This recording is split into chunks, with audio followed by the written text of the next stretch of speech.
On February 8th, 2019, Kings Dominion announced the closure of arguably the most popular ride in the park. And just the other day, it was announced that another attraction would be getting axed. Is this the beginning of the end for the park? Or does this mark the start of a glorious new era at Kings Dominion? Let's find out.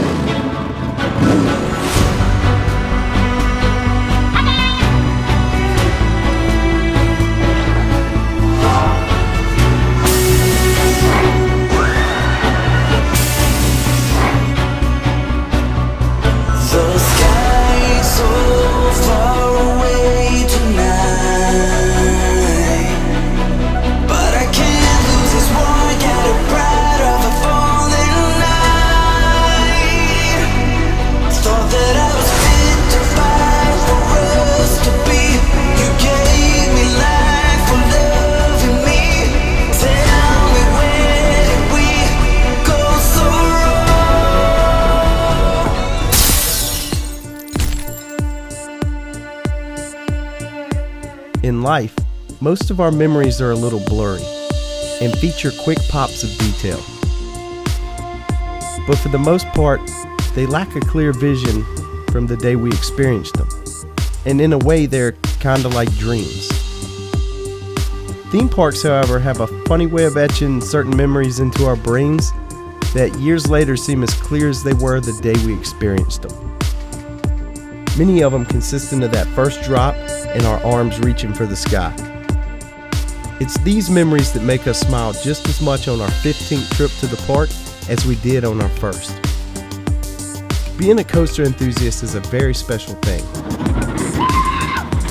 Until you read about how one of your favorite rides is being removed.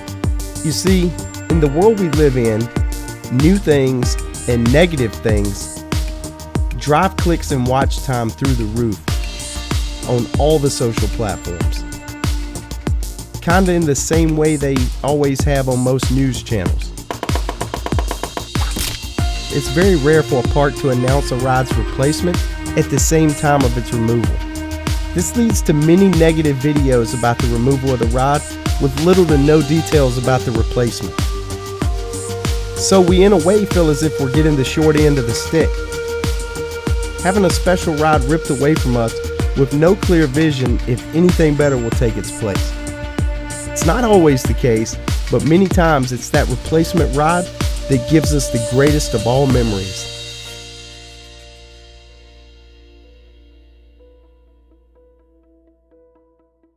Cedar Fair took over Kings Dominion in 2006. And a lot of people feel like they've recently neglected and forgot about it, but that's just not the case. From day one, Cedar Fair has treated this park great. Let me explain.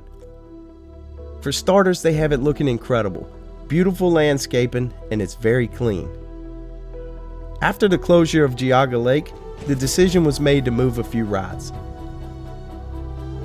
Headspin of Vekoma Boomerang was moved to Carowinds and renamed the Flying Cobras. An X-Flight of Vekoma Flying Dutchman was moved to Kings Island, and it was renamed to Firehawk. And then you have Steel Venom and Dominator, which were two of the better coasters at Geauga Lake. And since Kings Dominion already had an inverted launch coaster with Volcano, I guess they decided that Steel Venom would be a better fit for Dorney Park, so they moved it there and renamed it Possessed, and gave Kings Dominion Dominator, which is a B&M floorless coaster that at the time featured one of the tallest loops in the world.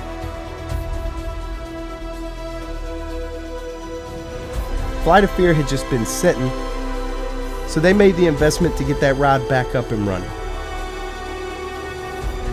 And in 2010, they gave us coaster enthusiasts one of the most aggressive roller coasters ever built.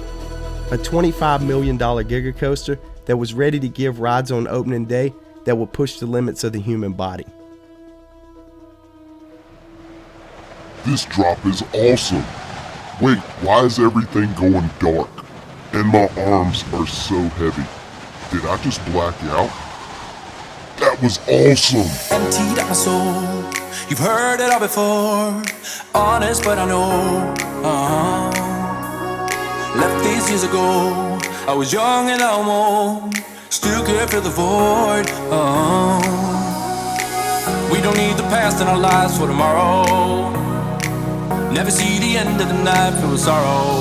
What do we do to love? What do we do to love? What do we do to love? When everything's said and done, what do we do to love? What do we do to love? What do we do to love?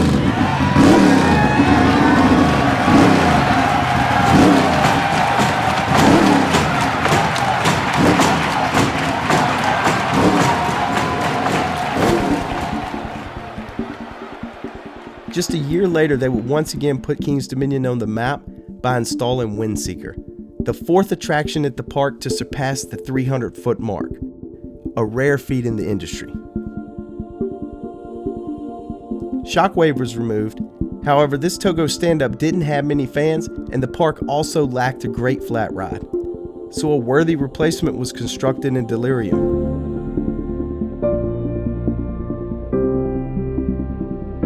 Hurler was permanently closed, but the coaster community knew something was off, and they had a gut feeling that one of the hottest manufacturers in the game was prepared to operate. They were right, and King's Dominion delivered an incredible hybrid coaster. Twisted Timbers is the real deal, kicking things off with a very rare barrel roll drop, and then packing in 20 strong moments of ejector airtime.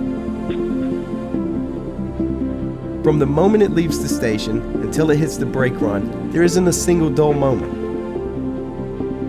However, just a few weeks after it opened, Volcano would go down and not reopen for the rest of the 2018 season, leaving somewhat of a stain on Twisted Timbers' debut year. And on February the 8th, 2019, it was announced that it would be completely removed. As you can imagine, many people were very upset with this announcement.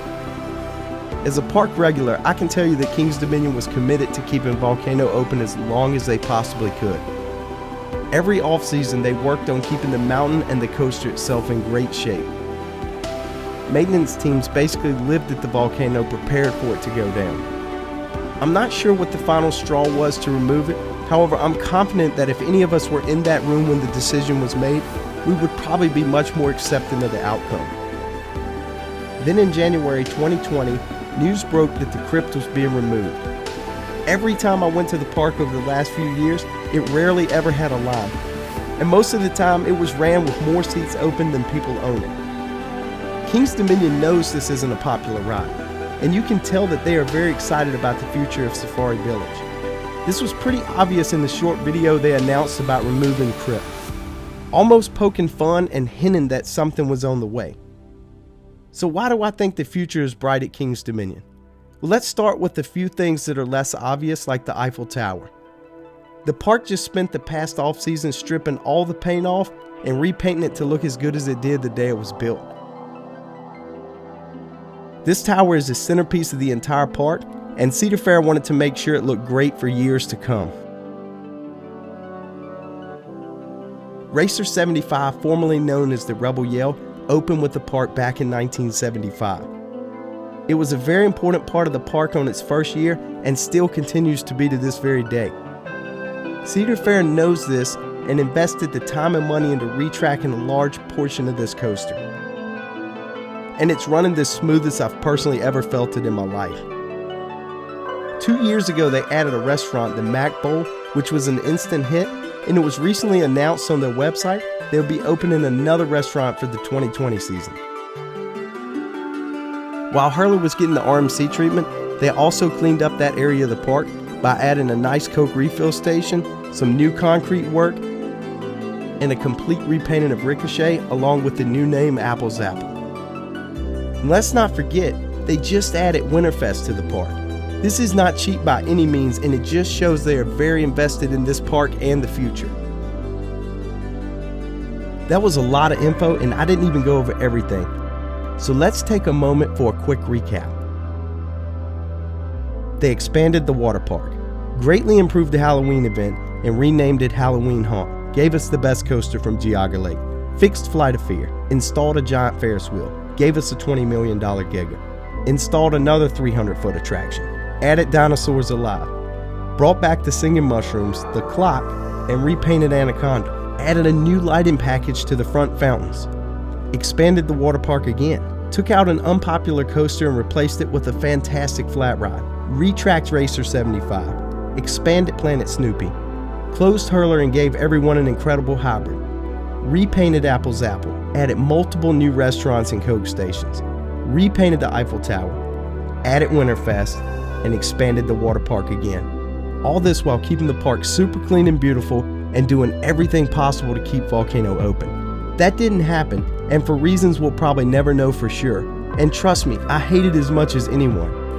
It was one of my favorite coasters. But let's not forget that most people's current top 3 at this park are all thanks to Cedar Fair. I'm confident they have big plans for Safari Village. I'm excited to see what's in store, and I would be willing to bet that that part of the park will be the place to be very soon. But if I had plans to guess what they're building there, I would say for sure that it's going to be